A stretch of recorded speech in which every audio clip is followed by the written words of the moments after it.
Magandang araw! Alam niyo naman siguro at nakikita niyo na tong lugar na to sa mga reels and vlogs.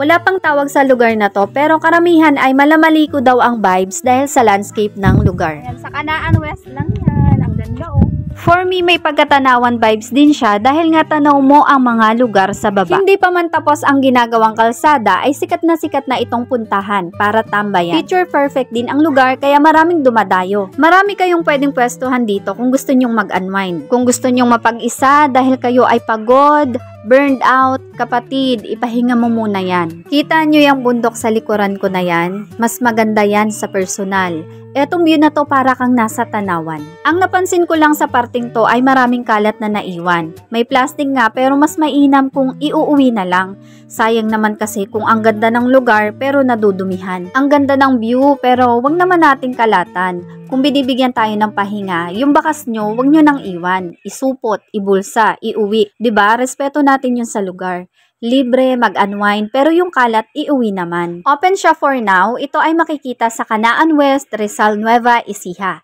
Kaya kung naghahanap ka ng picture perfect at perfect spot para magpahinga, mag-jogging, I highly suggest dito sa Canaan. Hindi lang magandang kalsada para sa mga dumaraan, binibigyan pa tayo nito ng magandang tanawin at relaxing vibes.